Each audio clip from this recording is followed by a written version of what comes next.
Bonsoir à tous. Bon, l'heure est arrivée, il est 19h05, on va pouvoir ouvrir la séance. Donc je vais vous donner une petite information. Monsieur le maire a reçu une sollicitation de la part de monsieur le préfet pour être présent à un temps de travail à l'Élysée avec les maires de la région Grand Est ce jour. Il doit être absent et s'en excuse. Donc la tenue du conseil municipal sera assurée par moi-même.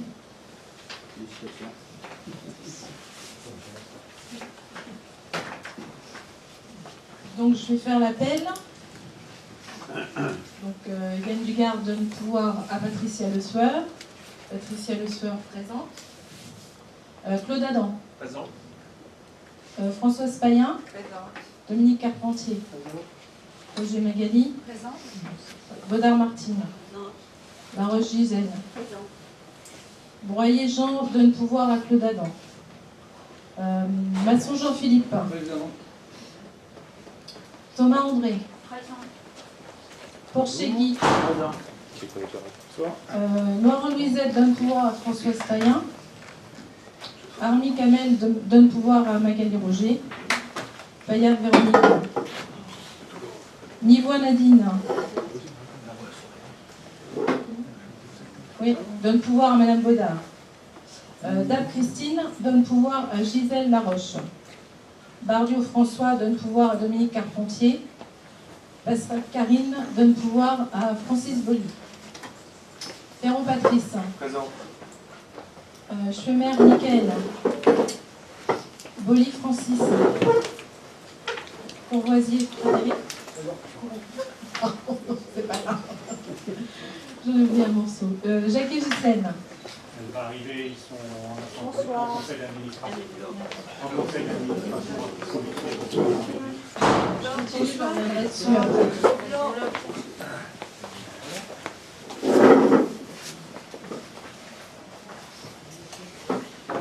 Donc je prends en cours. Gisèle Jacquet. Présent. Lamy Dominique. Cosson Pauline. Moreau Marie-Hélène.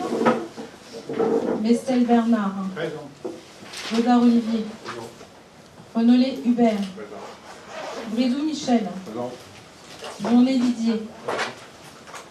Lebrun Gabriel. Huet Éric. Pessio Annie. Présent. Chartier Thierry. Présent. Dual Christian. Présent. Bergerie Marie-Claude. Présent. Fourcard François. Laès Benoît. Cosson Pascal. Présent. Rolin Jean-Yves. Présent. Merci.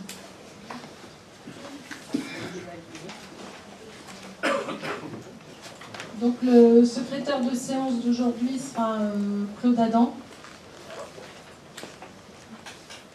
Est-ce qu'il y a des abstentions?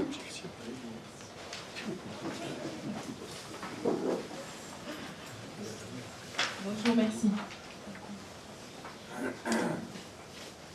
Donc quelques informations. Donc pour les retardataires, je vais redonner l'information comme monsieur le maire est absent aujourd'hui. Donc il a été sollicité par monsieur le sous-préfet pour être présent à temps de travail à l'Élysée avec les maires de la région Grand Est ce jour. Donc il est absent et s'en excuse. Donc la tenue du conseil municipal sera assurée par la première adjointe, moi-même. Donc quelques informations. Donc il y a la signature du projet. Le 26 décembre 2018, il y a eu le décès de Madame Micheline Poustier, retraitée de la ville de Vouziers. Elle était ATSEM à l'école Dora Lévy. Donc je vous demanderai de prendre une minute de silence, s'il vous plaît.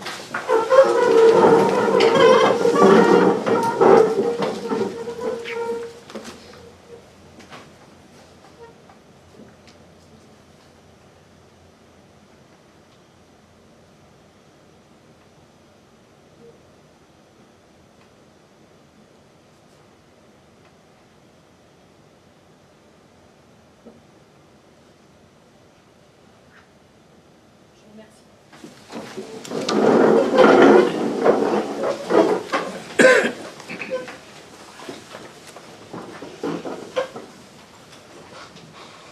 Donc, quelques informations. Donc, la signature du projet éducatif de territoire, labellisé Plan Mercredi. Le ministre de l'Éducation nationale a, le 20 juin 2018, annoncé la mise en place des plans Mercredi, un nouveau cadre juridique applicable aux accueils de loisirs qui a pour objectif, tout en maintenant un cadre sécurisé, se renforcer la qualité et la cohérence des activités du mercredi sans école, avec celles organisées les autres jours de la semaine. Ce nouveau cadre a conduit à des projets éducatifs de territoire, PEDT, labellisés Plan Mercredi. La ville de Vouziers a autorisé le maire ou son adjoint à mettre en place un PEDT mercredi éducatif par avis favorable de la Commission des affaires scolaires du 10 septembre 2018 et délibération du Conseil municipal du 18 septembre 2018.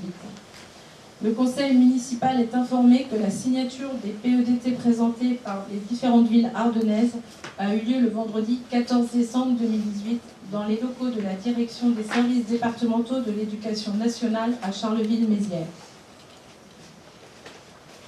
Alors, cession des terrains à l'ancienne zone ville à l'EPCI conformément à la loi NOTRe, nouvelle organisation territoriale de la République. Donc on peut mettre le plan sur l'écran, s'il vous plaît. Donc cette loi organise le transfert de zones d'activité économique. Les communautés de communes sont compétentes depuis le 1er janvier 2017 pour toutes les zones d'activité sur leur territoire. Une commune ne peut donc plus gérer une zone d'activité. Aujourd'hui, une parcelle située sur la ZAE aménagée par la commune d'environ 8500 m² appartenant à la commune de Vouziers doit être transférée à la communauté de communes de fait par la loi NOTRe. À ce jour, elle se trouve gelée car elle ne peut être vendue ni par la commune de Vouziers ni par la 2C2A. Confirmation par courrier de la préfecture du 20 février 2018 et sous-préfecture du 17 décembre 2018. Un transfert en pleine propriété est nécessaire pour envisager une vente ultérieure de ce terrain. Cela nécessite une décision par délibération concordante de la 2C2A et de ses communes membres dans des conditions de majorité qualifiée. 50% des communes représentant 2/3 de la population ou inversement. En prenant en compte les tarifs hors taxes au mètre carré applicables sur la ZAC Porte de l'Argonne, 13 € zone haute, 11 € zone moyenne et 9 € zone basse. Et en considérant le relatif enclavement de la parcelle concernée, il est proposé un prix d'achat par le PCI basé sur le prix le plus bas, à savoir 9 €, soit 76 500 pour l'ensemble de la parcelle. Ce prix est proche de l'estimation du service des domaines pour ce terrain qui était autour de 8 € du mètre carré. Ce prix a été validé par la Commission développement économique du 24 janvier de l'Argonne ardennaise.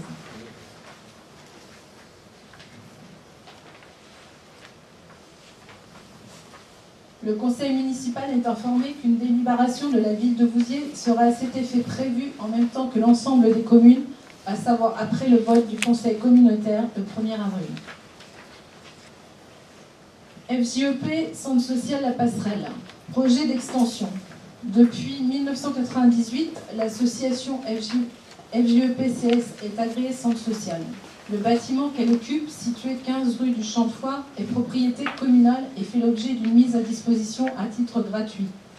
Son périmètre d'action s'étend désormais sur un espace géographique qui correspond au territoire de l'intercommunalité et même au-delà. Le FJEP-CS La Passerelle a diversifié et intensifié son offre de services pour répondre aux besoins importants de la population. Mobilité, vieillissement, précarité. L'association rencontre depuis plusieurs années différentes problématiques en matière de locaux.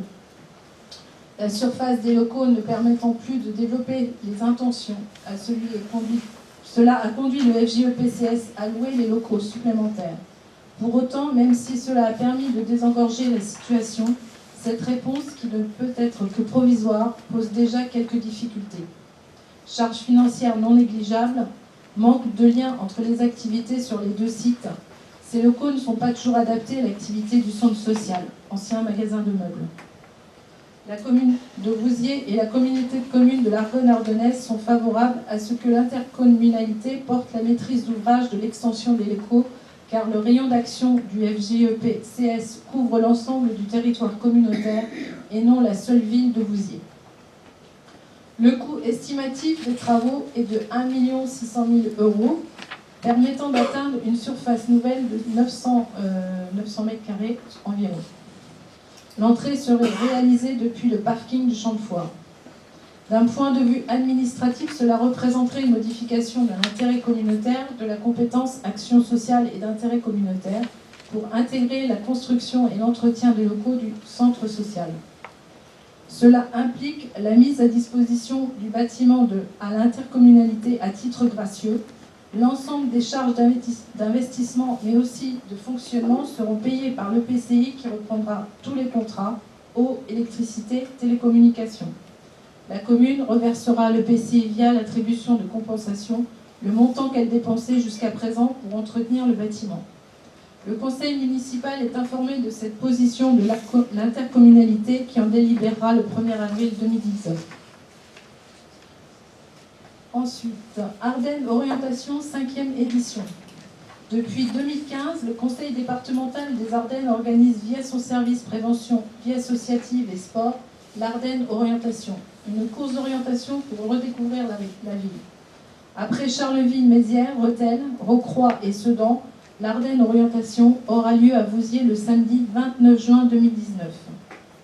Les objectifs de l'Ardennes Orientation, boucler le plus rapidement possible en équipe de 2 ou équipe famille, 5 personnes maximum, un parcours tracé dans la ville en choisissant son itinéraire pour relier les balises et en participant à des épreuves sportives, culturelles, gastronomiques, dégustation des produits locaux et festives disséminés sur la commune. Se surpasser bien sûr, mais aussi rassembler, partager, apprécier. Outre l'objectif sportif de l'épreuve qui requiert esprit d'équipe, prise d'initiative et dépassement de soi, l'Ardennes Orientation a également une visée citoyenne. L'Ardennes Orientation, c'est l'occasion d'établir des rapports privilégiés entre publics en mettant en avant la richesse qu'apporte la mixité des habitants et la mixité homme-femme, ainsi que la relation adulte-enfant. C'est l'occasion de provoquer la rencontre entre les habitants ici de différents quartiers, des adhérents d'associations, des pratiquants de diverses disciplines sportives. C'est aussi le moyen de faire émerger l'idée de la différence, peut-être complémentaire, au sein de l'équipe. À la découverte de la ville, enfin, il s'agit au travers d'épreuves originales de porter un autre regard sur la cité, de voir la ville au travers de prismes différents, celui du plaisir ou non de la contrainte, celui de l'harmonie et non de la tension, celui aussi de la beauté des lieux et non de l'utilitarisme. C'est donc un moyen pour les participants de découvrir ou redécouvrir les communes des Ardennes, car la course les conduit toujours vers de nombreux lieux disséminés sur le territoire communal, souvent méconnus et parfois étonnants. Donc le prochain conseil municipal aura lieu le 19 mars 2019.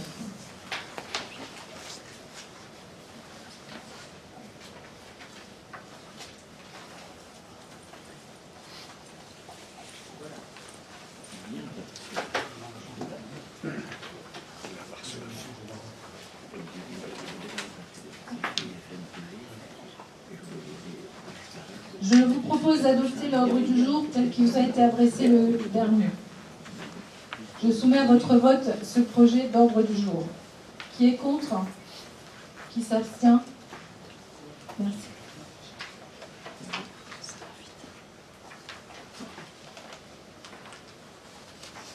Adoption du procès verbal. Je vous propose d'adopter le procès verbal de la dernière séance du conseil municipal du 11 décembre 2018. À ce jour, il n'a pas été reçu de remarques écrites. Avez-vous des observations à ajouter ce soir? J'ai une remarque. Je n'ai pas voté contre l'ouverture des commerces le dimanche. Nous, Marie-Hélène, qui nous avait donné des pouvoirs. Donc on note et puis ce sera rectifié. Merci. Donc je soumets ce procès verbal à votre approbation. Qui est contre? Qui s'abstient? Merci.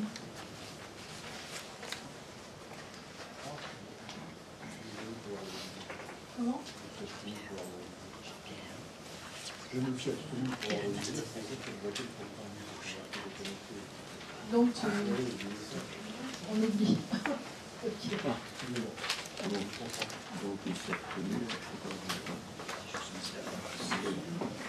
Ok, donc nous allons rentrer dans le vif du sujet.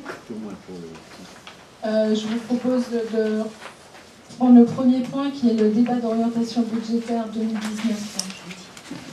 Donc il sera projeté en même temps que je vous dis.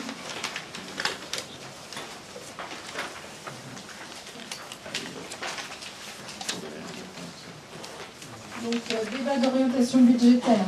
Ce débat permet à l'Assemblée délibérante d'être informée sur l'évolution de la situation financière de la commune, d'apprécier les contraintes, de discuter des orientations budgétaires préfigurant les priorités qui seront traduites dans le budget primitif, de s'exprimer sur la stratégie financière de la commune. Il ne donne pas lieu à un vote. Donc le contexte, la répartition des dotations globales de fonctionnement, de solidarité rurale et nationale de péréquation n'est pas encore connue à ce jour. Le calendrier des notifications n'a pas été publié. La loi de finances 2019 prévoit une augmentation des enveloppes de dotation de solidarité rurale. Cette donnée est intégrée dans le projet du budget 2019. La section d'investissement est budgétée sans recours à l'emprunt et des recettes de subvention et de FCTVA, neutralisant le montant des travaux liés à la construction du pôle scolaire. Les différentes épargnes permettent de mesurer la capacité de la section de fonctionnement à dégager de l'excédent pour financer la section d'investissement, de façon directe ou par le biais du remboursement d'un emprunt.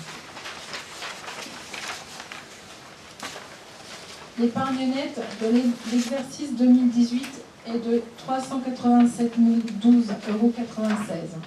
Ce montant est à corriger des recettes et dépenses non récurrentes comme la cession d'actifs, 142 122,72 € ou les dépenses d'assurance dommages ouvrage du pôle scolaire, 51 111,05 € et les dépenses liées aux cérémonies du centenaire 1918-2018, 42 488,92 €. L'épargne nette corrigée est alors de 338 490,21 €. Dans la même logique, il faut corriger l'épargne nette 2017, qui apparaît à hauteur de 759 533 €. Il faut retirer le montant des cessions de 397 168,64 €. Cela donne une épargne nette de 362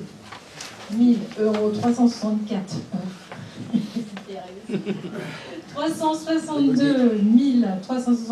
€, La prospective au fil de l'eau indique la tendance pour les années à venir. Donc, l'objectif en 2019, poursuivre des travaux de construction du pôle scolaire de Ralévy, de rénovation de la rue de Prague à Théron-sur-Aisne et du programme d'accessibilité. Maintenir une épargne nette positive sur le long terme en travaillant sur les dépenses et les recettes de fonctionnement. Une analyse rétrospective étudie l'évolution des finances de la ville de Vouziers sur les 5 dernières années. Elle analyse notamment l'évolution des dépenses et recettes ainsi que le suivi des ratios financiers. Donc, le tableau, je donne le détail. Vous avez eu l'information, hein? Ok. Donc, l'épargne nette de la collectivité qui était négative en 2013 est redevenue positive depuis, notamment grâce à une maîtrise des charges à caractère général liée à une hausse de péréquation liée au FPIC, Fonds de péréquation intercommunale, ainsi qu'à la hausse de la DSR, dotation de solidarité rurale. L'épargne nette est considérée hors exceptionnel, c'est-à-dire que les recettes exceptionnelles, notamment souvent liées à des produits de cession, sont sorties de l'analyse. La baisse de dotation a pour sa part été limitée pour la ville grâce à sa mise en œuvre de la commune nouvelle. Cette bonification s'arrêtera néanmoins en 2020. Donc tout le monde a pris par cœur le tableau suivant.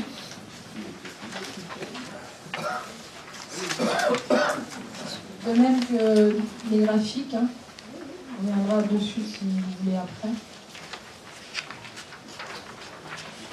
Donc, recettes de fonctionnement. Fiscalité directe, impôt ménage, TH, TFB, TFNB. Les recettes de fiscalité sont reportées à l'identique en 2019. L'état fiscal permettra d'être plus précis au moment du budget concernant les contributions directes et les compensations, notamment concernant l'exonération progressive de la taxe d'habitation sur 3 ans. L'attribution de compensation disparaît des recettes de fonctionnement. C'est une conséquence de la mutualisation des services avec la communauté de communes de l'Argonne-Ardennaises. Elle devient une dépense de fonctionnement car les charges de personnel sont d'un montant supérieur aux recettes de fiscalité transférées. Fiscalité indirecte. Fonds de compensation des recettes intercommunales et communales. Taxes sur les consommations finales d'électricité, droits de mutation, droits de place, autres taxes et emplacements publicitaires. Les crédits sont adaptés par rapport aux réalisations antérieures. Dotation. La création de la commune nouvelle impacte le montant des dotations de l'État jusqu'en 2019. Exonération de la contribution au redressement des finances publiques. Majoration de 5% de la dotation globale de fonctionnement. Garantie de non-baisse des dotations de péréquation. Fonds de concours Tourelle. Le centre culturel des Tourelles est utilisé à plus de 60% par des usagers habitant à l'extérieur de Vouziers. Or, le coût du centre culturel est aujourd'hui intégralement supporté par la commune de Vouziers. Il sera donc proposé la passation d'un fonds de concours de 50 000 € de la communauté de communes de l'Argonne-Ardennaise à partir de 2019 pour le financement du fonctionnement du centre culturel. Atténuation des charges, il s'agit des remboursements des contrats aidés. Charges de fonctionnement. Charges à caractère général. Les crédits sont adaptés en fonction des réalisations 2018. Charges de personnel. Les policiers municipaux sont les seuls agents restant employés par la commune. Les autres agents ont été mutés à la communauté de communes de l'Argonne-Ardennaise à compter du 1er janvier 2019. Ils sont depuis mis à disposition de la commune. La charge financière apparaît dans les atténuations de produits. Les fonds nationaux de garantie individuelle des ressources sont identiques à 2018. Il s'agit d'un ajustement des ressources issues de la réforme de la taxe professionnelle de 2010. Centre-bourg. Une opération de rénovation des façades sur l'hypercentre est menée par la communauté de communes de l'Argonne-Ardennaise. La ville apportera pendant 5 ans une participation financière de 16 000 € par an. Subventions aux associations. Un travail de fond est engagé pour déterminer le montant de l'enveloppe supportable par le budget de la commune. Les charges financières comprendront l'annuité du remboursement de l'emprunt du pool scolaire. Recettes d'investissement. La section d'investissement est alimentée à partir de la section de fonctionnement par les amortissements des biens retracés dans les opérations d'ordre, le virement de la section de fonctionnement. La section d'investissement dispose également d'un antécédent de 3 179 €86. Subventions sont reportées. La subvention du zonage pluvial de l'agence de l'eau, la dotation d'équipement des territoires ruraux concernant l'accessibilité des bâtiments communaux sont inscrites les subventions relatives à la construction du pôle scolaire.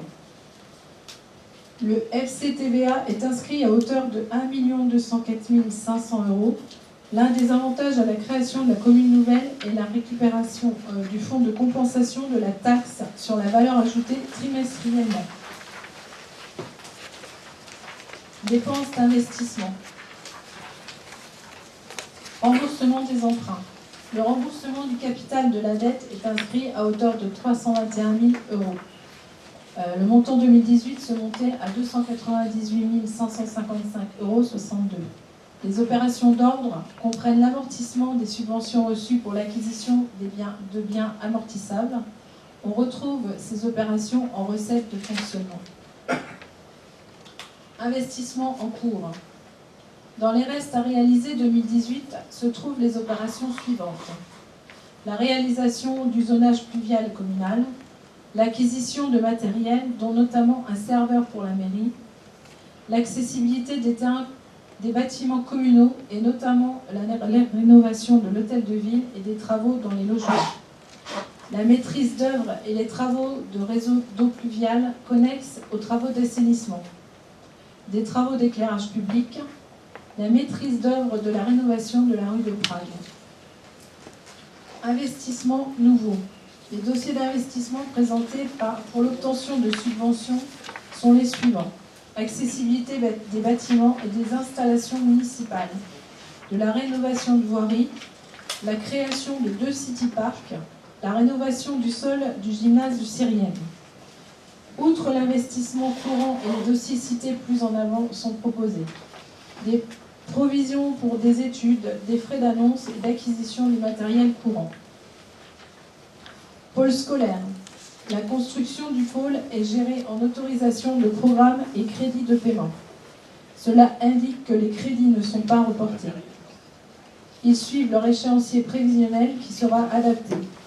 Les crédits nécessaires sont ouverts chaque année. La même procédure est suivie pour les recettes.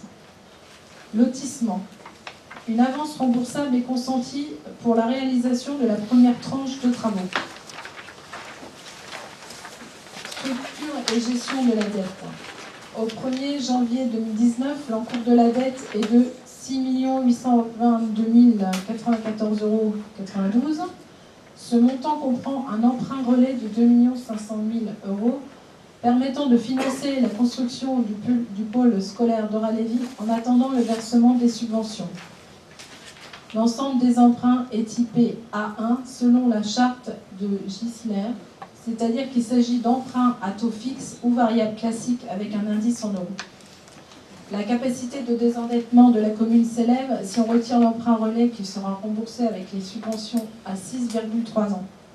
Cela signifie qu'il faudrait 6,3 années à la commune de Vouziers pour rembourser sa dette, si elle y consacrait toute son épargne. Les premiers seuils de risque commençant à 10 ans, la capacité de désendettement de la ville reste bonne. Le budget lotissement. Un projet de lotissement est lancé en prolongement du lotissement de la Garenne. 28 à 30 parcelles seront viabilisées. Délibération du 31 octobre 2017. Les dépenses engagées en 2019 seront constituées des différentes études du transfert des terrains en provenance du budget principal de la maîtrise d'œuvre. Ce budget sera équilibré en attendant la vente des terrains, déduction faite d'une subvention communale dans le but de diminuer le prix des terrains d'une avance du budget général. Budget eau et assainissement. Le prix de l'eau est composé pour chaque service d'une taxe qui sert à financer les investissements de la commune, de la part utilisée pour couvrir les charges de distribution et de traitement du fermier, de taxes revenant à l'agence de bassin. Donc, vous avez un tableau avec l'évolution du prix de l'eau pour Vouziers hors abonnement.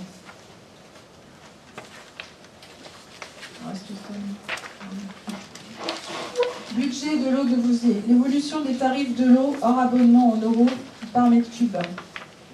Donc, ce service se caractérise par une stabilisation des tarifs et des investissements. En 2019, une enveloppe de travaux sera constituée, notamment pour installer des compteurs de secteur à Chêtres et Blaise. Donc, structure et gestion de la dette. Au 1er janvier 2019, l'encours de dette est de 411 742,67 €. L'ensemble des emprunts est typé A1 selon la charte de Gisler, c'est-à-dire qu'il s'agit d'un emprunt à taux fixe ou variable classique avec un indice en euros. Budget de l'eau de Vrizy. Ce service est géré en régie directe. Le budget n'a pas d'emprunt en cours. Il a été nécessaire d'augmenter le tarif de l'eau pour financer les travaux de la rue Émile et Rennes. Cette hausse est lissée sur 2 années. Elle est de 28 centimes hors taxe en 2018 et de 16 hors taxe en 2019. Une prestation de relevé de compteur et de facturation a été souscrite auprès du syndicat des eaux du Sud-Est. Cela a généré une augmentation de la part fixe de 16,48 € en 2018. Donc vous avez un comparatif des 3 communes.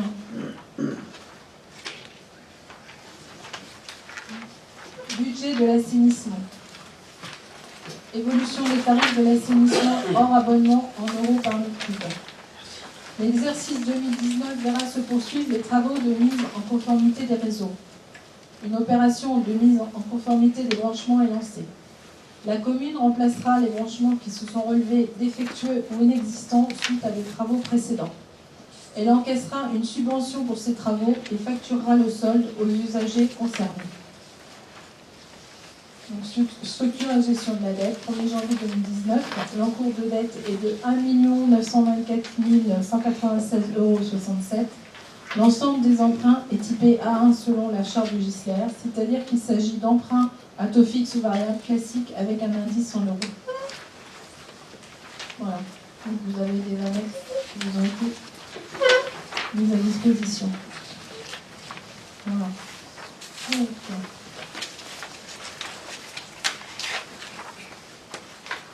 bon, je vous rappelle qu'il n'y a pas de vote pour le job. Maintenant, s'il y a des questions.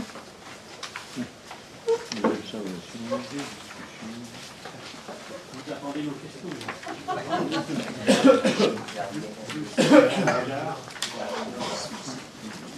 Juste pour s'échauffer tout de suite. Page 4.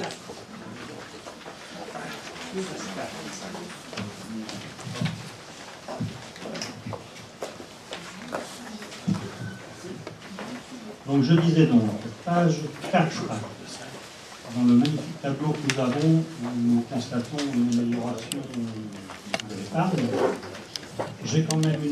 Nous avons quand même une remarque à vous faire pour ce qui concerne notamment l'année 2017, à savoir épargne nette 759 533.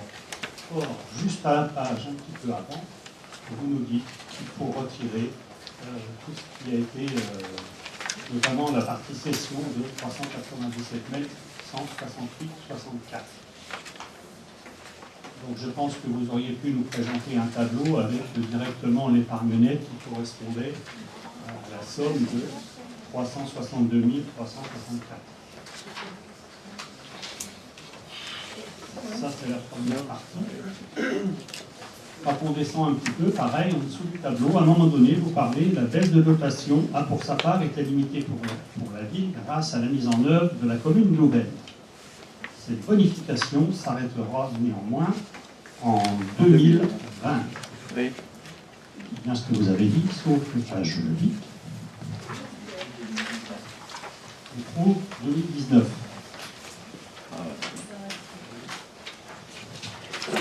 Donc, petite question, la création de la commune nouvelle impacte le montant de la dotation de l'État jusqu'en 2019. Inclus 2019. Donc c'est au 1er janvier, il faut comprendre, au 1er janvier 2001.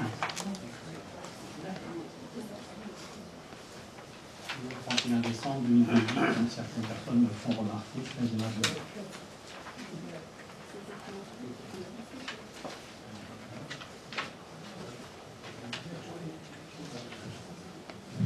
Oui, moi, ce qui me chagrine avec ces chiffres, c'est que, en fait, quand on remonte un petit peu dans le temps à ce qui nous a été présenté sur les débats d'orientation budgétaire précédents, en fin de compte, on ne trouve pas ces chiffres.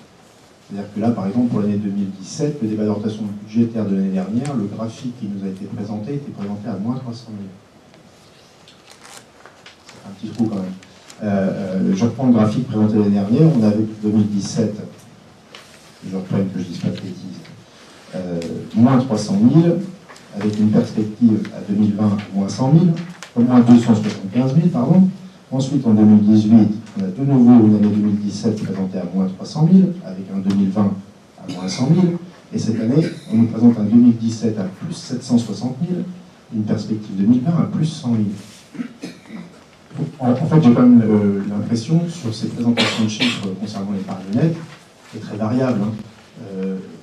On se retrouve chaque année avec des graphiques qui donnent des chiffres qui ne correspondent pas du tout à ce qui est présenté l'année d'avant.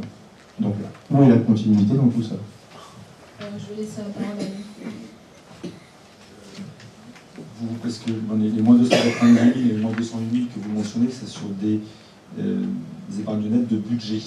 Or là, on a fait le pli cette année, quand on parle d'épargne nette, de ne parler que du réalisé, puisque de l'épargne nette de budget, c'est toujours très aléatoire en termes de réalisation.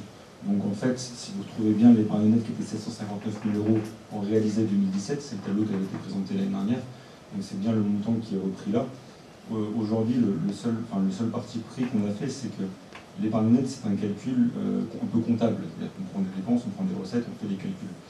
Et dans ce calcul un peu comptable, si on veut une vraie analyse financière, c'est toujours intéressant de sortir des recettes qui ne sont pas des recettes structurelles, c'est-à-dire notamment les cessions de terrain, notamment cette année. Voilà. Donc, nous avons tout ce qui est de recettes exceptionnelles. Donc c'est pour ça que cette année, on a fait le pli de calculer deux lignes, en fait, celui de l'épargne nette, mais le deuxième qui est également l'épargne nette hors exceptionnelle, qui est un petit peu plus symptomatique de la situation financière réelle de l'État. Moi, je suis tout à fait partisan, effectivement, avoir des chiffres clairs et d'afficher une épargne nette où on retire ses charges exceptionnelles ou ses produits exceptionnels. Le souci, c'est qu'on ne peut pas d'une année sur l'autre passer d'un tableau à l'autre. Précédemment, j'ai été faire un peu des recherches que ça m'intriguait. Sur les conseils municipaux précédents, on avait des petits tableaux comme ça, qui étaient très bien, avec un peu l'équivalent de ça, avec cette épargne nette qui évoluait. Ça serait bien de remonter un petit peu plus loin et de faire cette même analyse en retirant ces charges exceptionnelles et ces produits exceptionnels qu'on voit sur la durée où on va. Parce que là, on nous propose moins de 161 425 € en 2013. Vous remontez 2 années précédemment, on avait 750 000 € d'épargne nette. Donc cette épargne nette fluctue. Elle fluctue même énormément. Donc si on nous présente des chiffres, il faut qu'ils soient tout de même relativement cohérents. Soit on fait ce choix-là, celui que vous annoncez, c'est pas vrai, hein. Et du coup on reporte pour toutes les années précédentes, et on évite de s'arrêter à l'année 2013 où évidemment il y a moins de 160 000, soit on ne le fait pas du tout, quoi.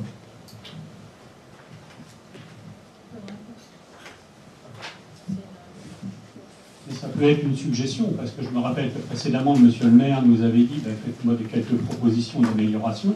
En l'occurrence, celle-ci en est une.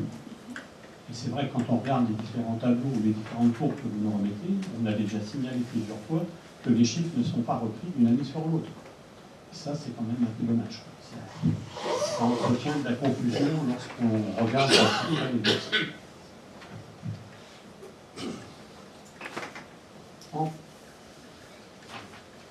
En page 7, l'attribution de compensation disparaît des recettes de fonctionnement. C'est une conséquence de la mutualisation des services avec la communauté de communes. Elle devient une dépense de fonctionnement car les charges de personnel sont d'un montant supérieur aux recettes de fiscalité transférées. C'est un mot qui me fait réagir quand on commence à nous parler de la mutualisation a été faite pour permettre une économie. Mutualisation des moyens, on nous l'a présenté, on était d'accord, une économie, mais là, quand on commence à nous dire que c'est une dépense plus supérieure aux recettes, on peut se poser quelques questions.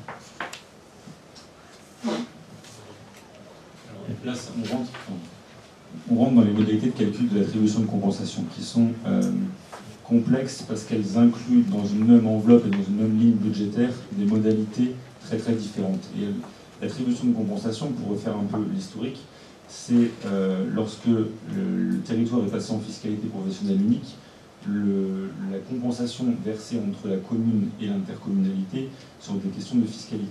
Donc traditionnellement, pour la ville de Vouziers, elle était comprise autour de 800 000 €, ce qui correspondait à l'époque, en 2013, du passage en fiscalité, du fait que les 800 000 € de fiscalité professionnelle, je vais vous montrer le tableau, c'est très plus simple.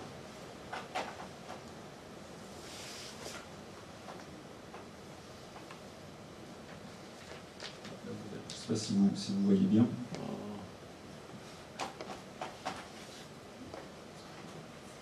Dans l'attribution de compensation, vous avez la neutralisation du passage en fiscalité professionnelle unique de la commune à l'intercommunalité.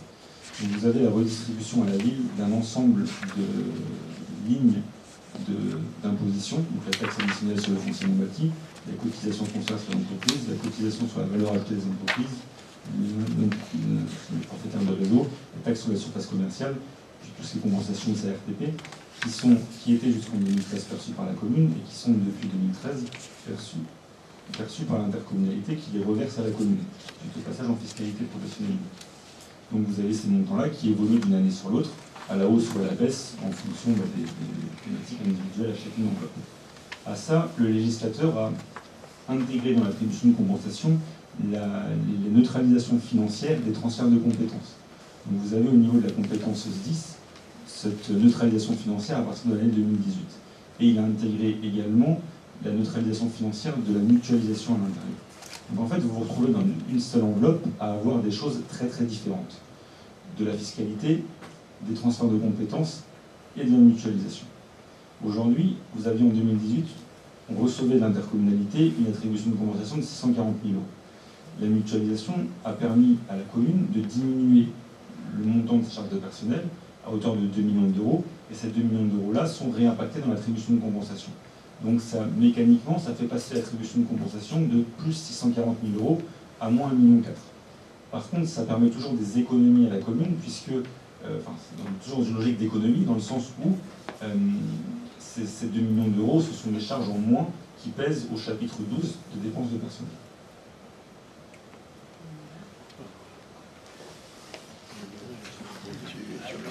Je pense que là, on est tous assommés. Moi, j'avais juste noté, mais je comprends ce que veut dire monsieur Cassus. Mais moi, j'avais juste noté, est-ce qu'on pourrait avoir juste une idée simple pour nous à comprendre de tous ces mécanismes de compensation liés au transfert du personnel et à ces fameuses appellations, pour voir en gros les grosses masses financières et l'équilibre une fois cette opération solidée. Ça sera vu au budget, Frédéric. L'explication elle est simple, le tableau présente tous les chiffres de...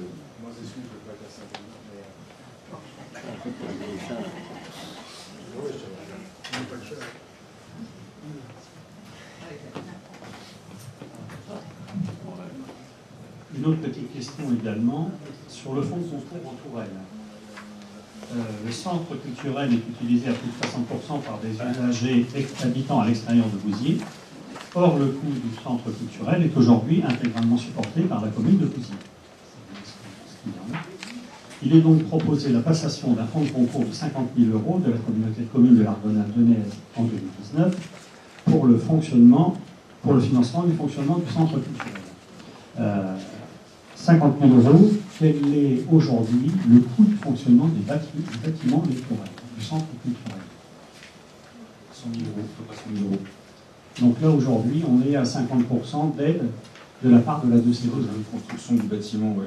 Et réglementairement, en fin de concours, vous ne pouvez pas aller au-delà de 50% en fait. Donc là, on est au taquet d'être possible, sachant que le fonds de concours ne peut porter que sur l'entretien du bâtiment. D'accord. Quand j'avais regardé mes notes sur la 2C2A de l'année dernière, des ans antérieurs, on avait 25 000 euros à récupérer en 2018, pardon. Ça a été fait également parce qu'on va le voir dans le budget. Non. J'ai pas compris. Il avait été écrit dans un compte rendu qu'on devait avoir 25 000 euros en 2018, 50 000 en 2019, ainsi de suite. Non, pas assez de suite. Non, mais du coup, ça a été remporté en 2019 parce que ça n'avait pas été voté sur le conseil municipal. Donc en fait, comme on ne l'avait pas voté, on n'avait pas pu le passer en conseil communautaire. Donc ni l'un ni l'autre n'avait voté. Donc on a reporté en 2019, et ce qui fait qu'en bureau, il a été proposé de donner directement 50 000 euros. Bien, merci.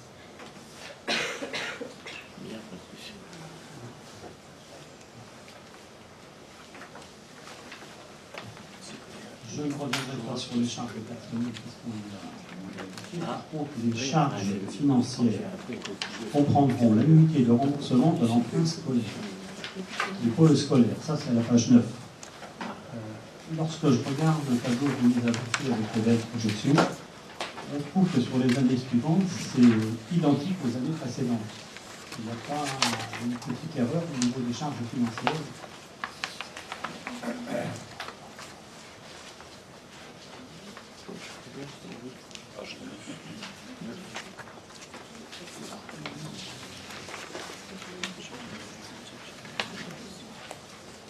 Je passe la parole à Léo. Enfin, si j'ai bien compris la question, c'est pourquoi le montant diminue légèrement à partir de 2019? Oui, à mon avis, le bâtiment arrive à échéance tous les que les travaux vont être Mais parce qu'à l'intérieur des charges financières, vous avez d'autres emprunts qui, eux, s'arrêtent. Et vous n'avez pas que l'emprunt du scolaire.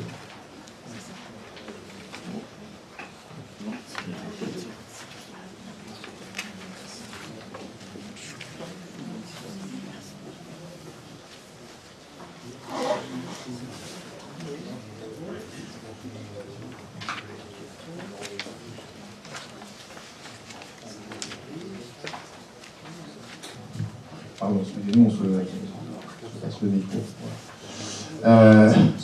Il y a une ligne qui indique qu'il y a un travail de fond qui est en train de se faire pour réfléchir à ce qui serait supportable pour la vie associative bousinoise. Je voulais savoir comment s'organise ce travail de fond d'abord. Et ensuite, j'aimerais savoir si on a une idée des coupes qu'on a l'intention de mettre en place par rapport aux subventions à la vie associative. Et s'il y a des coupes, parce que peut-être que je me trompe. Déjà, la commission finance début mars, je crois, et donc le 5 mars, et donc ça va être défini lors de la commission, et on verra ça, enfin vous aurez des informations lors du prochain conseil sur le budget.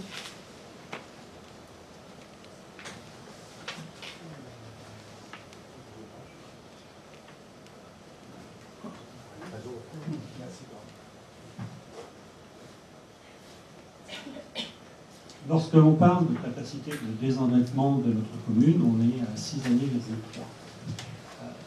Aujourd'hui, on a le département qui a quelques difficultés financières, notamment puisqu'on l'a vu pour la piscine, où on a été obligé de faire un emprunt pour amortir, je dirais, ce que le département nous verse dans le temps. À la 2C2A. À la 2C2A, donc pour que ça soit clair pour tout le monde, dans le financement de la piscine étaient prévues des subventions versées par le département. Aujourd'hui, le département n'est pas mieux de sa forme. La 2C2A a donc été obligée de faire un emprunt pour permettre d'échelonner le remboursement.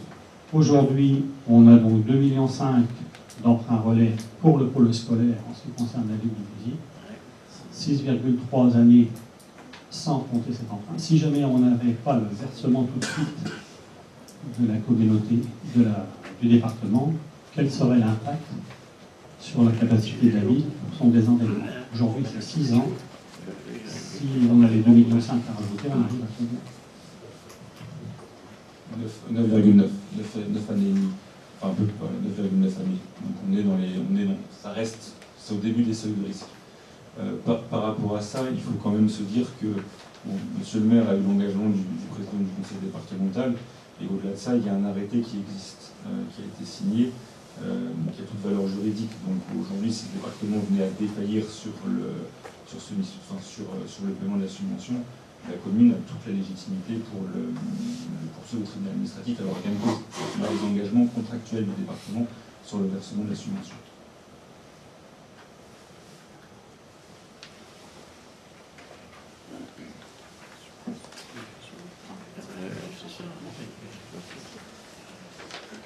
Auparavant, dans les précédentes docs qu'on avait vues depuis plusieurs années, les projections sur l'épargne nette étaient toujours négatives. Là, c'est la première fois qu'on a des projections avec des épargnes nettes positives. En 2020, par exemple, l'année dernière, c'était moins 105 qui était prévu. Sur la page 4, on nous dit que cette maîtrise, le retour à l'épargne nette positive, est dû notamment à une maîtrise des charges de caractère général. Or, ce que je regarde dans les tableaux des années précédentes, on est plus fort sur cette ligne-là. Donc je me demande à quoi est dû ce retour à une épargne nette positive. Elle est déjà en prospective. Elle est liée notamment, il y a eu de manière sur plusieurs années, alors c'est toujours faux sur un. La première chose, c'est qu'il faut faire attention quand on mesure les différentes années, parce qu'on compare 2015, où il y avait le Bouzy historique seul dans les anciens DOB, 2016, où vous avez l'intégration progressive de Bouzy-Théron, et aujourd'hui, vous avez les charges à caractère général de Bouzy-Théron. Vraiment sur les prospectives, hein. Je compare par exemple la projection qu'on avait sur 2020 sur le DOB de l'année dernière et la projection qu'on a en 2020 sur le DOB de cette année. Où on passe d'une projection à une épargne nette négative de moins 100 000 et quelques, et là on dit On prévoit de faire plus 115. Donc il y a pas... Donc il y a quand même 200 000 euros alors soit de gains. Ce n'est pas des dépenses qu'on a en moins, puisque les dépenses des charges à caractère général, elles sont supérieures dans la projection de cette année par rapport à l'année dernière. Donc pour moi, ce n'est pas l'explication qu'on nous donne en page 4.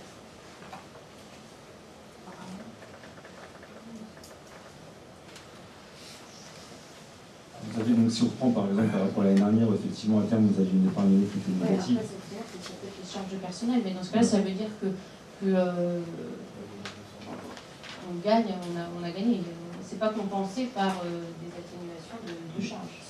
Vous voyez par exemple effectivement sur les charges de personnel, entre 2017 et 2018, la commune a plus de 130 000 euros de charges de personnel en moins. Donc il y a eu un effort fait de ce côté-là qui fait que forcément quand vous partez avec une base qui est plus faible, vous vous retrouvez du coup avec une dépense un peu plus faible. Et ensuite, il y a eu notamment au niveau des recettes de dotation, un peu plus de dotation liée à la hausse de la dotation de solidarité rurale qui bénéficie à la commune. Donc vous avez une succession de choses qui font que vous avez cette note qui est aujourd'hui en prospective positive. J'insiste sur le fait que l'épargne nette prospective qu'on calcule à 115 000 euros, elle est relativement pessimiste. C'est-à-dire qu'on a pris des hypothèses d'évolution qui sont plutôt pessimistes qu'optimistes. Donc c'était une tradition au niveau du budget de la ville. Mais c'est surtout au niveau des charges de personnel où vous avez effectivement une baisse. Aujourd'hui, vous voyez bien qu'avec la mutualisation, vous avez 2 millions d'euros de charges de personnel auxquelles vous rajoutez les 120 000 euros de police municipale. Et quand vous comparez la situation de 2017 par exemple avec 2004, c'est qu'il y a eu une diminution notamment des charges de personnel, mais également des charges à caractère général. Puisque 2018 était en hausse, mais c'est lié à l'inscription de l'assurance dommage-ouvrage ainsi qu'aux cérémonies du centenaire. Mais dans la logique, sur plusieurs années, vous êtes en baisse sur les charges à caractère général, en tout cas en stabilité.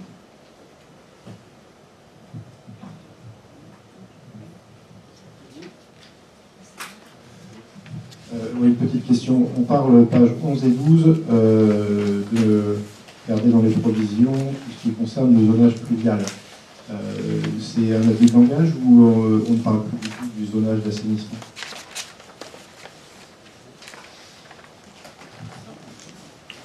C'est en cours également. D'accord, donc ce terme zonage pluvial, page 11 et 12, c'est en fait les zonages d'assainissement qui est pluvieux. Ça entre dans le cadre. Ah oui, pardon, j'avais fait aussi une petite étude par rapport au projet de lotissement.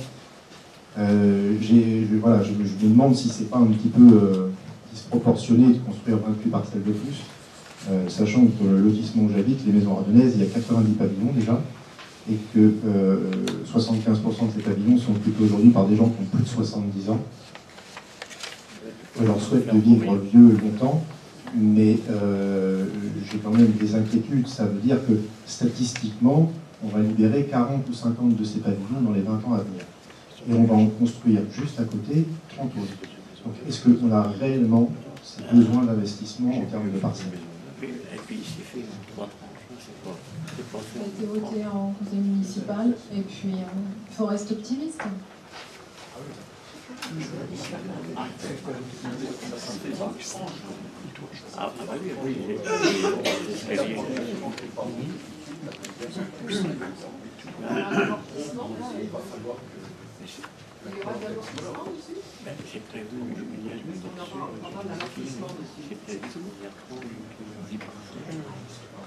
Le lotissement, c'est la comptabilité de stock, c'est très particulier. Donc en fait, vous avez des budgets qui sont autonomes, et vous avez éventuellement une avance ou une subvention de budget général. Il n'y a pas de notion d'amortissement sur le budget de zone, sur le budget de comptabilité de stock. Ce que je dis, c'est vraiment une remarque. C'est pas, je ne suis pas contre construire un lotissement, des choses comme ça. Mais c'est vrai que ce triste, nous avons dans une impasse, les dames qui ont décidé récemment, sur les 4 millions, et le reste de la population sur ce lotissement-là, il y a plus de boulot. Et on voit ces pavillons qui restent maintenant des fois longtemps inoccupés, et on va se retrouver, c'est une réalité. D'ici 10 à 20 ans, on va avoir moitié du lotissement des maisons ardennaises vides, On ne va sûrement pas inciter les jeunes couples à s'installer dans les maisons ardennaises et à rénover des vieux pavillons si effectivement ils ont des terrains à bâtir, dans les terres agricoles qui sont juste en face. C'est juste ça ma réponse. Page 18, budget de l'eau de Brésil.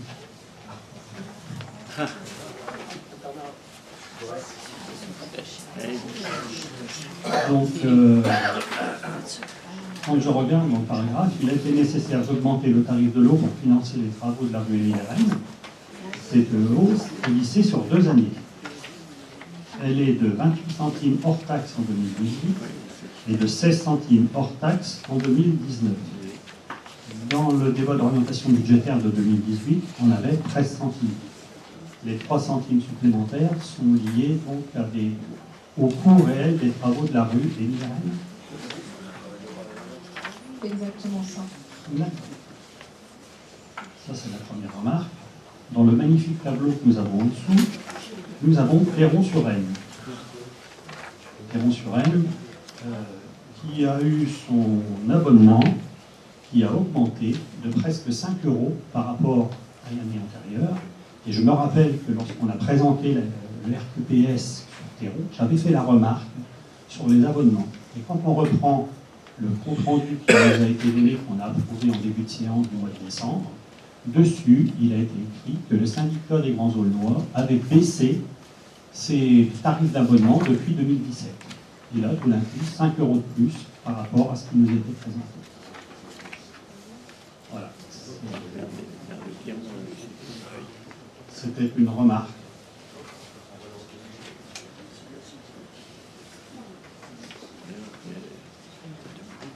Alors, c'était... Pour le restant, je ne reviendrai pas.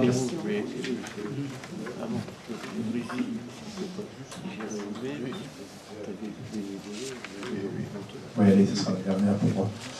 Je le dis chaque année, mais je vais le redire encore une fois cette année. Présenter l'évolution du prix de l'eau sur la commune du Vouziers hors abonnement, c'est pas une grande hypocrisie, puisque la seule chose qui a fortement augmenté à Vouziers, c'est justement l'abonnement. Puisque je rappelle quand même qu'avant 2014, il n'y avait pas d'abonnement sur la part d'eau usée. Ça a été créé, et sur la part eau également, il y a eu une augmentation de l'abonnement. Donc ça ne sert à rien de présenter des tableaux avec une évolution du prix de l'eau qui est stable, effectivement, mais ce n'est pas ce qui intéresse les Pékinois, puisque eux, ils le payent l'abonnement. Et ça a fortement augmenté. Donc voilà, comme M. Chartier avait l'air surpris quand j'ai parlé de l'augmentation de l'eau, en fait, il faut regarder l'approbation du PV qu'on vient de faire là, du 11 décembre, c'est au feuillet 134, où il est annoncé que le syndicat des Grands Aulnois avait baissé ses abonnements, justement, parce que j'avais fait la remarque que quand on faisait le calcul, il y avait 10 000 € qui me manquaient au final, en prenant tous les abonnements qui étaient cités avec le nombre de clients raccordés dessus, et on avait un écart.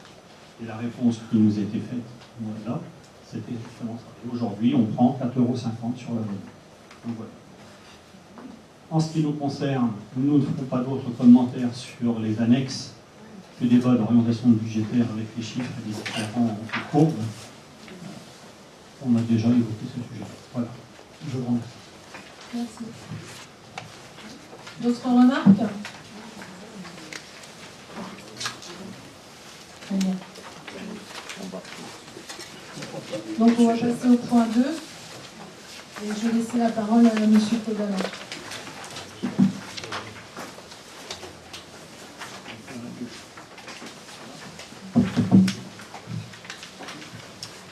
Oui, donc nous allons passer à l'autorisation de programme pour le financement donc, du pôle scolaire. Donc tous les ans, il faut prendre une délibération pour valider l'échéancier. Donc, vous avez le tableau pour tous les articles de délibération. Je vais raccourcir un peu. Mais vu le montant prévisionnel actualisé de l'opération, donc 8 837 546,77 € sur le budget général, donc il est proposé la modification de l'autorisation de programme, crédit de paiement numéro 3 suivante. Donc, vous avez le détail, 8 837 546,77 €. Ça, c'est le financement. En 2019, donc 5 530 000. ont été financés d'après le tableau de recettes suivant. Donc FCTVA 1 450 000, l'emprunt 2 500 000, les subventions 4 775 000. On arrive à 1 725 000 et il y a la différence 112 546,77 € en autofinancement. Donc on met au vote donc, le crédit de paiement de 2019 de 5 500 000. J'aurais, si vous le permettez, une petite remarque. Quand je regarde le tableau, total, toute taxe, 8 837 546. Quand je regarde le total du bas, 8 725 000. Oui, c'est ce que je viens de dire il y a 2 minutes. La différence, 112 546,77 €, c'est l'autofinancement.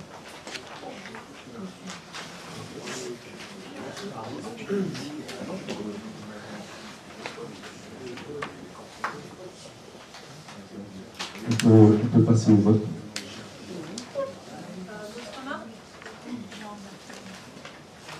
On va passer au vote. Qui est contre? Qui s'abstient? Je vous remercie. On va passer donc à la compte de subvention 2019 pour le FJEP, donc la passerelle. Donc par courrier du 10 janvier 2019, le FJEP sollicite le versement d'une avance sur la subvention 2019. Donc c'est comme on le fait tous les ans, il n'y a rien de spécial. Donc vous la demande du FJEP, la passerelle en date du 10 janvier 2019. Donc il est proposé d'attribuer les avances sur la subvention suivante. L'avance sera déduite sur la subvention qui sera votée au budget primitif. FJEP la passerelle, donc 10 000 €. On peut passer au vote. Il y a des questions? Qui est contre? Qui s'abstient? C'est une question. Je vous remercie. Donc l'objet de la délibération suivante, c'est une remise gracieuse sur des indemnités de gestion de régie municipale. Alors, je vais vous expliquer rapidement. Donc, l'attention des conseillers municipaux est demandée sur la demande de remboursement des sommes indûment perçues suite à une situation individuelle très particulière. Pour tous les agents qui ont, dans le cadre du régime indemnitaire, tenant compte des fonctions, des suggestions de l'expertise de l'engagement professionnel, donc la RIFSEP, l'indemnité de responsabilité des régisseurs d'avance et de recettes est incompatible avec ce régime. Et de ce fait, 2 agents sont concernés depuis le mois de novembre 2016, puisqu'ils ont perçu malgré tout donc l'indemnité de responsabilité des régisseurs d'avance et de recettes pour le régime municipal. Alors, un titre de recette sera émis à leur compte correspondant au trop perçu. Et comme il s'agit d'une erreur de l'administration non imputable aux agents, dans ce cas, ils sont parfaitement légitimes pour solliciter une remise gracieuse de ce trop perçu. Donc on a pour un régisseur donc 479,25 € et pour l'autre 455,88 €. Alors cette remise gracieuse doit faire l'objet d'une délibération spécifique du Conseil autorisant le maire à donner un avis favorable à cette demande. Donc il est proposé au Conseil municipal d'accorder à ces 2 agents une remise gracieuse à concurrence de la totalité de la somme reversée. Vous pouvez passer au vote s'il y a des questions. Donc, je vous propose de voter. Qui est contre? Qui s'abstient? Je vous remercie. Donc, on va passer maintenant au fonds de concours pour le fonctionnement du bâtiment d'espace culturel, donc les tourelles. On en a parlé tout à l'heure. Donc, la loi du 13 décembre 2004, et notamment son article 186, modifie la précédente loi qui prévoit, afin de financer la réalisation ou le fonctionnement d'un équipement, des fonds de concours peuvent être versés entre un établissement public de coopération intercommunale à fiscalité propre et les communes membres, après accord concordant exprimé à la majorité simple du conseil communautaire et des conseils municipaux concernés. Le montant total du fonds de concours ne peut excéder la part de financement assurée par le bénéficiaire du fonds de concours. Considérant que la commune de Vouziers gère un équipement culturel nommé Espace culturel Les Tourelles, dont elle a seule la charge. Considérant que 60% des usagers de l'espace culturel résident hors de la commune de Vouziers, considérant le rayonnement intercommunal du centre Les Tourelles, considérant l'avis favorable de la communauté de communes de l'Argonne ardennaise pour le versement d'un fonds de concours de 50 000 € en 2019 et en 2020, la même somme bien sûr, dans le cadre du financement du fonctionnement du centre Les Tourelles. Vu la délibération donc, du 13 février 2019 de la communauté de communes de l'Argonne ardennaise, donc il est proposé d'accepter le versement par la communauté de communes d'un fonds de concours au profit de la ville de Vouziers d'un montant de 50 000 € en 2019 dans le cadre du financement du fonctionnement du centre Les Tourelles et d'autoriser le maire ou son adjoint à signer tous actes qui pièces quelconques liés à cette délibération. Est-ce qu'il y a des questions? Il y avait prévu 25 000 au départ, mais comme 2018 n'avait pas été versé, en 2019 il a été proposé de verser 50 000. Je propose de passer au vote. Qui est contre? Qui s'abstient? Je vous remercie.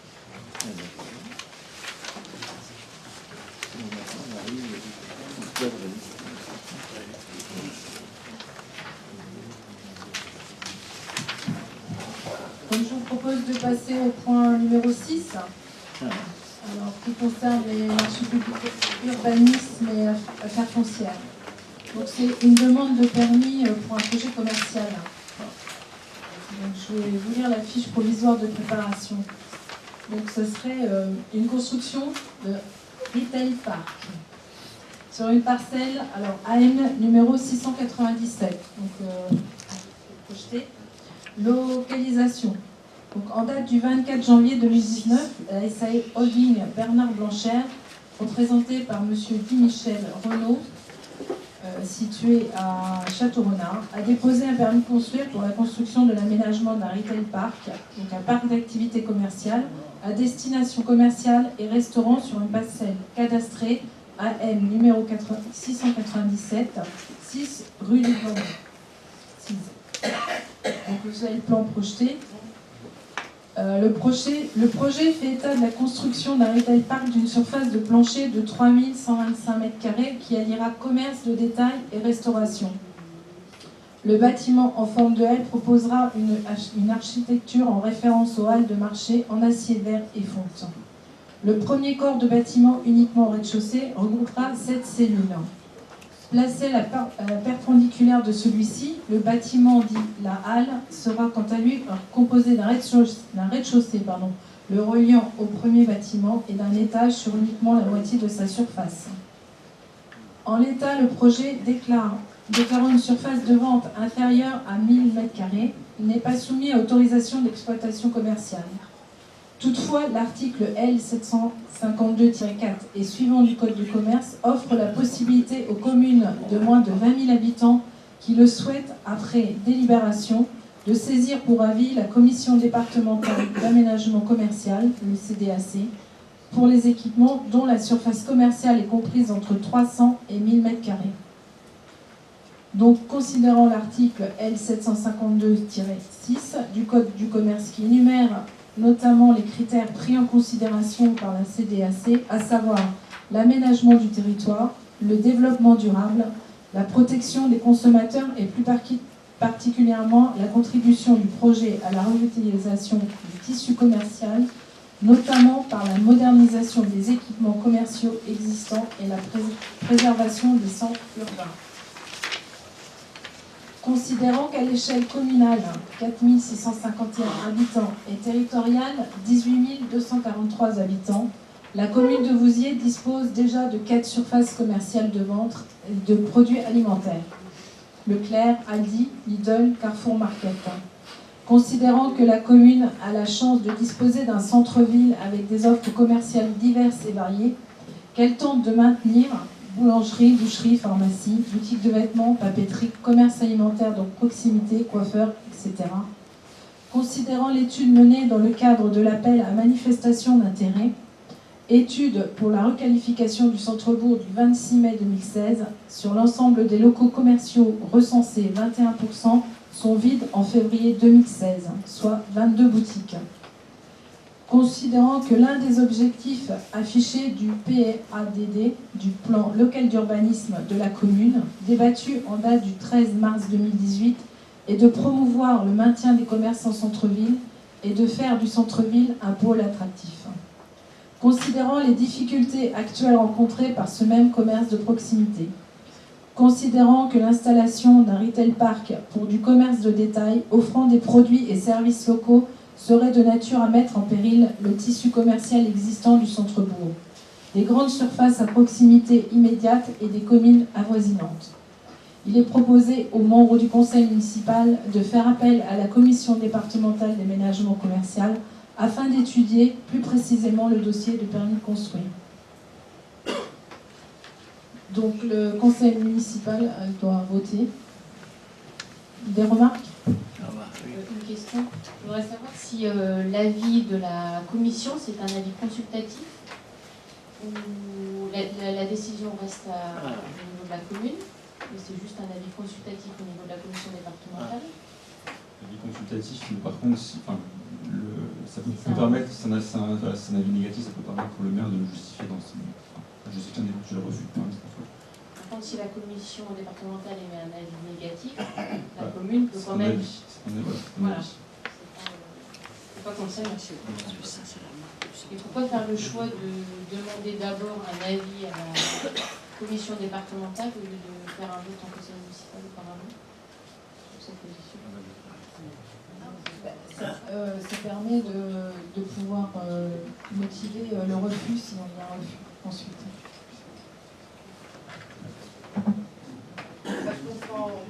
Est-ce que cette commission prendra l'avis?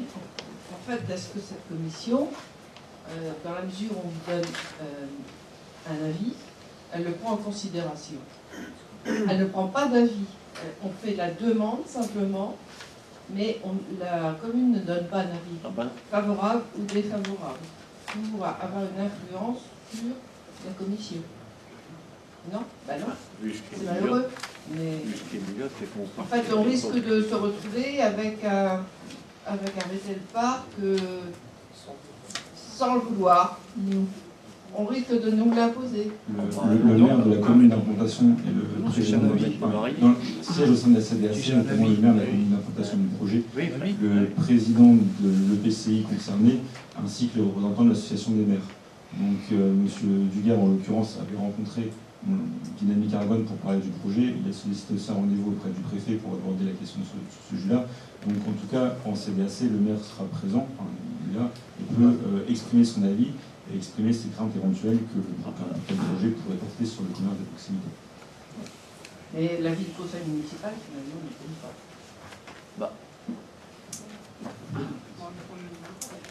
Il y a un permis de construire, on ne va pas voter contre.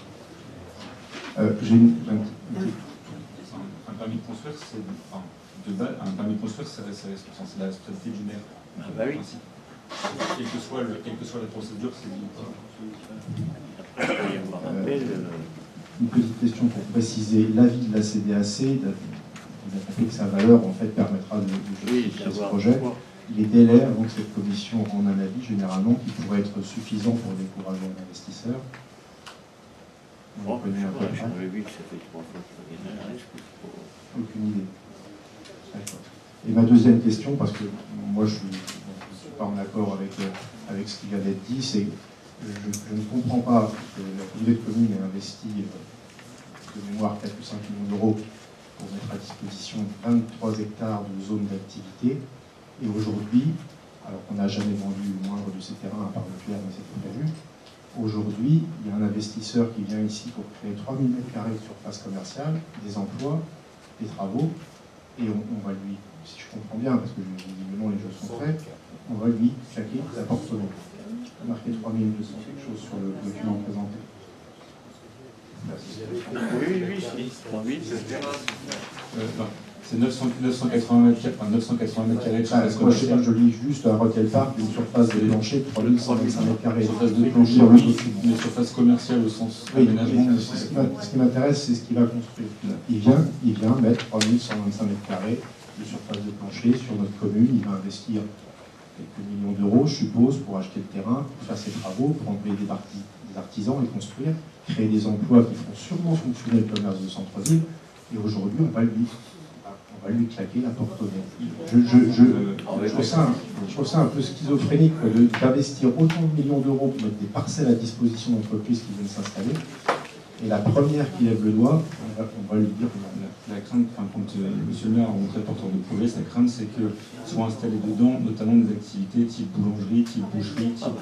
Alors, je voudrais dire à monsieur le maire, c'est dommage qu'il ne soit pas là, quand il arrive au Vouziers de Rethel, il y a une banderole de 10 mètres de long sur 1 mètre de haut, où il y a marqué « Venez acheter votre pain à 0,35 centimes chez Leclerc ».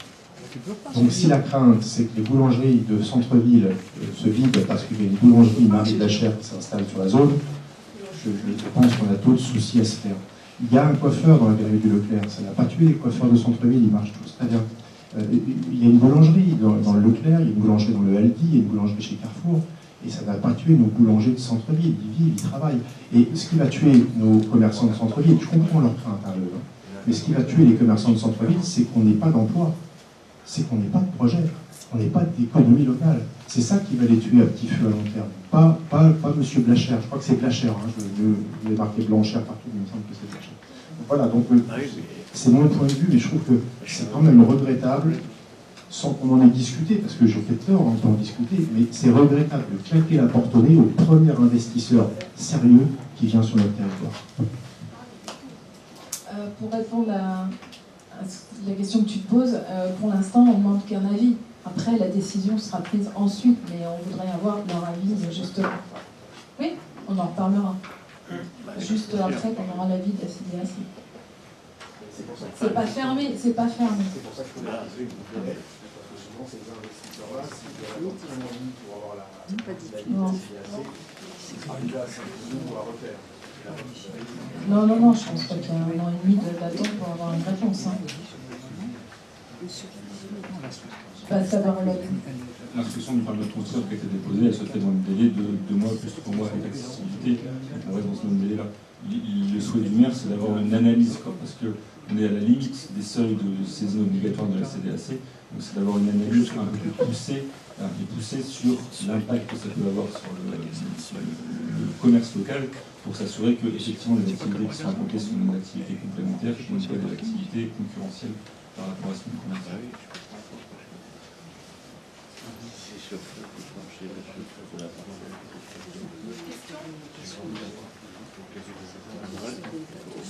Donc je propose au vote. Qui est contre? Qui s'abstient?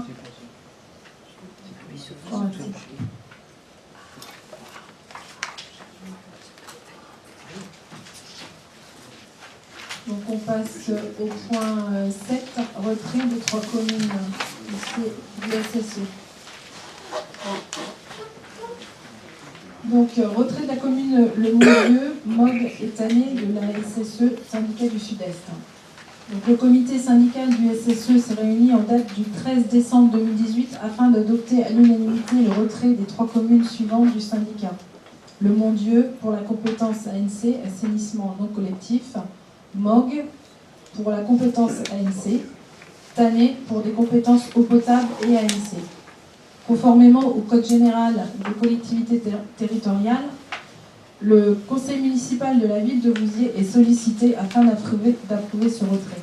Donc, monsieur le maire propose d'approuver le retrait de ces 3 communes du SSE. Donc d'approuver le retrait des 3 communes suivantes, Le Mont-Dieu, Mogue et Tanné, et d'autoriser le maire ou son adjoint à signer tout acte et pièce quelconque liée à cette délibération. Juste des interrogations. Le Mont-Dieu, Tanné, on a déjà parlé de ça le 20 février 2018. j'aimerais savoir pour quelle raison ça revient à nouveau au conseil municipal, puisqu'on avait déjà émis un avis à ce moment-là. Eh bien, l'avis des communes a été émis avant l'arrêté du préfet.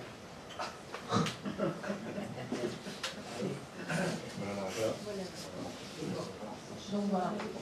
Merci de l'information. Trop rapide. Merci Bernard.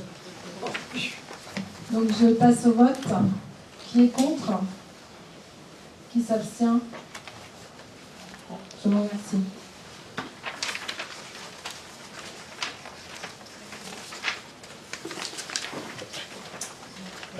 Donc le point 8, modification des statuts du SSE. Alors, modification des statuts du syndicat du Sud-Est des Ardennes. Le comité syndical du SSE s'est réuni en date du 13 décembre 2018 afin d'adopter à l'unanimité la modification des statuts du SSE, conditionnée par le transfert de la compétence eau potable pleine et entière de la part de certains de ses membres. Conformément au Code général des collectivités territoriales, articles L 5211-17 et 5211-20, le conseil municipal de la ville de Vouziers est sollicité afin d'approuver cette modification. Donc, monsieur le maire propose d'approuver la modification des statuts du SSE. Donc, d'approuver les modifications du statut, conditionnées par le transfert de la compétence eau potable vers le SSE des communes suivantes: Savigny-sur-Aisne, Catchamps, Toge, Longoué, Létane, Falaise, Neuville-Dé, Semuy, La Croix-aux-Bois, Marques et les Siapes de la Croix-aux-Bois, Longoué et du chemin de Belleuvre.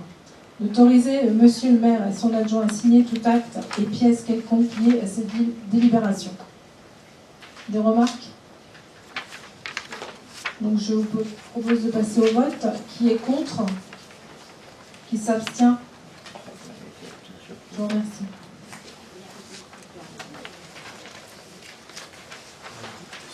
Donc le dernier point du conseil, désignation d'un délégué titulaire et d'un suppléant pour représenter la ville au sein des instances du CNAS, Comité national des actions sociales. Donc, vu la délibération 2018-98, en date du 23 octobre 2018, projet de mutualisation au 1er janvier 2019, vu l'adhésion au CNAS des agents de la police municipale de la ville de Vouziers au 1er janvier 2019, considérant la nécessité de désigner pour la ville de Vouziers un délégué titulaire et un délégué suppléant pour représenter la ville au sein des instances du CNAS. Donc, j'ai Françoise Payen en titulaire et Claude Adam en suppléant.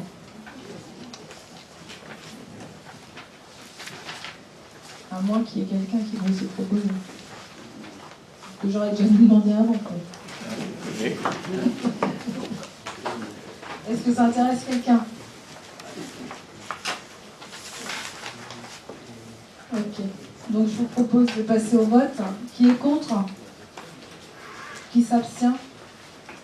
Je vous remercie. Donc, nous sommes arrivés au dernier point de l'ordre du jour. Je vous remercie et je lève la séance.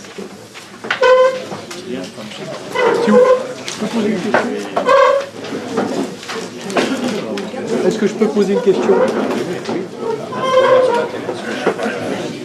Est-ce que tu sais les Elle dit j'étais 12 ans au conseil municipal.